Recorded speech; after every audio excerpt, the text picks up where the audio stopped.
Hello everyone, welcome again to learn with Deeman. तो आज हम डिस्कस करेंगे आपका जो साइकोलॉजी का सिलेबस है, कितने मार्क्स का आपका एग्जाम में पूछा जाता है और आपकी कितनी यूनिट है इसमें, और हर यूनिट जो है वो कितने मार्क्स की होती है। हम लेवल 1 वालों का जो क्लास 1 to 5 का एग्जाम देंगे और लेवल 2 जो क्लास 6 से 8 क्लास तक का एग्जाम देंगे। तो इन दोनों का ही हम डिस्कस करेंगे। तो चलिए, आपको साइकोलॉजी के अंदर बाल विकास और शिक्षा शास्त्र इसका सिलेबस के अकॉर्डिंग पढ़ना है। तो देखिए, आपकी यहाँ पर 5 यूनिट जो हैं वो हैं आपकी बाल विकास और शिक्षा शास्त्र में लेवल 1 वालों के लिए। लेवल 2 में भी यही सिलेबस है, कोई चेंज नहीं है। आप चाहे लेवल 1 से एग्जाम दे रहे हैं चाहे लेवल 2 से दे रहे हैं, साइकोलॉजी जो है वो आपकी सेम है दोनों लेवल की। फिर भी मैं आपको क्लास 6 से 8 तक लेवल 2 वालों का साइकोलॉजी का सिलेबस भी अभी दिखाऊंगी। आपकी जो हर यूनिट है वो 6 मार्क्स की है। 5 यूनिट है, 6 मार्क्स की है, यानी कि टोटल 6 5 सा 30 मार्क्स का आपका क्वेश्चन पेपर आता है साइकोलॉजी का। तो साइकोलॉजी जो है वो एक समझने का विषय होता है। इसको हम नोट्स में सिलेबस के अकॉर्डिंग ही समझेंगे। आपके यूनिट वाइज चलेंगे हम लोग। तो कल से मैं आपका जो सिलेबस के अकॉर्डिंग नोट से पढ़ाऊंगी, तो आप लोग अच्छे से ध्यान से पढ़िएगा। आपकी जो फर्स्ट यूनिट है उसमें हम पढ़ेंगे बाल विकास, जिसमें हम वृद्धि और विकास पढ़ेंगे, विकास के सिद्धांत पढ़ेंगे, विकास को प्रभावित करने वाले तत्व पढ़ेंगे और उसका विकास का अधिगम से क्या संबंध है ये देखेंगे। नेक्स्ट टॉपिक है आपका फर्स्ट यूनिट में ही वंशक्रम और वातावरण की भूमिका। तो ये आपका पूरा 6 मार्क्स का इसमें से पूछा जाएगा। नेक्स्ट आपकी सेकंड यूनिट है, इसमें अधिगम यानी लर्निंग के बारे में पढ़ेंगे। इसका क्या प्रोसेस है, प्रक्रिया, अधिगम को प्रभावित करने वाले तत्व, अधिगम के सिद्धांत, जो भी थ्योरी है वो सभी इसमें आ जाएगी। बालक में चिंतन और अधिगम, उसके बाद अभिप्रेरणा एवं अधिगम, लर्निंग और मोटिवेशन, ये पढ़ेंगे हम सेकेंड यूनिट में। ये भी आपकी 6 मार्क्स की होगी।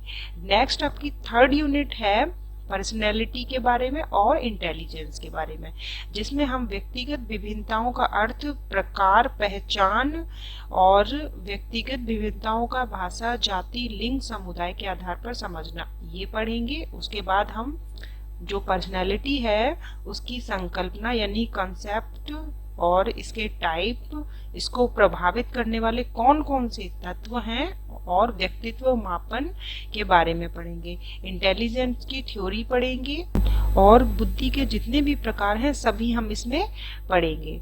नेक्स्ट आपकी जो यूनिट आती है फोर्थ यूनिट, इसमें हम पढ़ेंगे कि जो भी विभिन्नताएं होती हैं उनके बारे में पढ़ेंगे, जिसमें पिछड़े हुए, मानसिक रूप से पिछड़े हुए, प्रतिभाशाली बालक, सृजनशील बालक, ये सभी बालकों की जो भी कैटेगरी है ये हम सभी पढ़ेंगे। अधिगम की कठिनाइयां पढ़ेंगे, समायोजन कैसे हम एडजस्टमेंट करते हैं, उसके क्या तरीके होते हैं, टीचर्स की का क्या रोल होता है इसमें, ये भी सब हम इसमें डिस्कस करेंगे। लास्ट आपकी जो 4 यूनिट है ये साइकोलॉजी से संबंधित है। आपकी जो आपकी लास्ट यूनिट है वो आपकी पेडागोजी है, यानी कि शिक्षण विधियां पढ़ेंगे उसमें हम। इसके अंदर हम शिक्षण अधिगम की प्रक्रियाएं, यानी कि शिक्षण अधिगम जो है उसका क्या प्रोसेस होता है, राष्ट्रीय पाठ्यचर्या रूपरेखा 2005 एनसीएफ पढ़ेंगे, आकलन, मापन और मूल्यांकन, इन तीनों को अच्छे से समझेंगे। उसके बाद आपका सीसीई, समग्र एवं सतत मूल्यांकन, इसको देखेंगे। उपलब्धि परीक्षण का निर्माण, ये पढ़ेंगे। उसके बाद क्रियात्मक अनुसंधान, ये टॉपिक पढ़ना है। और लास्ट में आपका शिक्षा का अधिकार अधिनियम 2009, जिसमें अध्यापकों का क्या रोल होगा, तो ये सब कुछ हमको पढ़ना है। देखिए, टॉपिक जो है वो बहुत इजी है, बस ये समझने की बात है कि आप उसको कितने अच्छे से समझते हैं।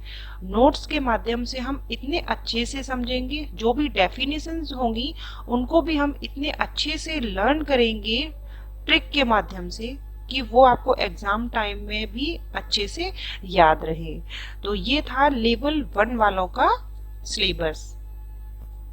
चलिए अब हम लेवल 2 वालों का डिस्कस कर लेते हैं, जो कि क्लास 6 से 8 तक की टीचर बनने के लिए एग्जाम दे रहे हैं। तो देखिए मैंने आपको बताया था, बस मैं आपको ये दिखाना चाहती हूँ कि सिलेबस जो है वो सेम रहता है। यहाँ पर फर्स्ट यूनिट जो है वो आपकी वही है, वृद्धि और विकास की संकल्पना, विकास के विभिन्न आयाम, विकास को प्रभावित करने वाले तत्व, वंशक्रम और वातावरण की भूमिका। सेकंड यूनिट जो है वो आपकी है अधिगम का अर्थ। अधिगम का अर्थ यानी लर्निंग के बारे में हमें पढ़ना है, मोटिवेशन पढ़ना है इसके अंदर। उसके बाद आपकी थर्ड यूनिट पर्सनैलिटी और इंटेलिजेंस, व्यक्तिगत विभिन्नताएं और बुद्धि, इनके बारे में पढ़ना है। फोर्थ यूनिट है आपकी जो व्यक्तिगत विभिन्नता है, पिछड़े हुए, मानसिक रूप से पिछड़े हुए, प्रतिभाशाली, जो हमने लेवल 1 में बात की थी, एडजस्टमेंट। और उसके बाद लास्ट यूनिट जो है वो शिक्षण संबंधित है।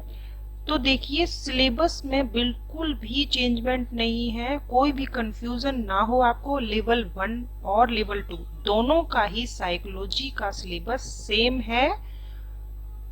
कुल 30 मार्क्स का क्वेश्चन पेपर में आपका पूछा जाएगा। हर यूनिट आपकी 6 मार्क्स की है। अब ये आप पर निर्भर करता है कि कौन सी यूनिट को आप कितनी ज्यादा अहमियत देते हैं। हम हर यूनिट में हर टॉपिक पर जोर देंगे, जिससे कि वो आप 100% अगर यहाँ से याद करके जाते हैं, आप समझ कर जाते हैं, तो एग्जाम में आप अच्छे से इनको कर पाएं। आपके जो नोट्स बनाए गए हैं वो एनसीईआरटी और आरबीएसई दोनों से ही मिलकर बनाए हुए हैं। तो उनसे हम कल से स्टार्ट करेंगे। सबसे पहले हम समझेंगे साइकोलॉजी क्या है, इसका शिक्षा में क्यों यूज हुआ, किस प्रकार यूज हुआ, किसने किया। उसके बाद हम फर्स्ट टॉपिक बाल विकास का अध्ययन करेंगे। तो मिलते हैं नेक्स्ट वीडियो में साइकोलॉजी के फर्स्ट टॉपिक के साथ। आपको हर यूनिट को ध्यान से पढ़ना है और अच्छे से समझना है। साइकोलॉजी में जो भी लर्न करने का होगा वो मैं आपको बताती जाऊंगी। ट्रिक के माध्यम से डेफिनेशंस भी करेंगे और अच्छे से समझने की कोशिश करेंगे। तो मिलते हैं नेक्स्ट वीडियो में। Thank you.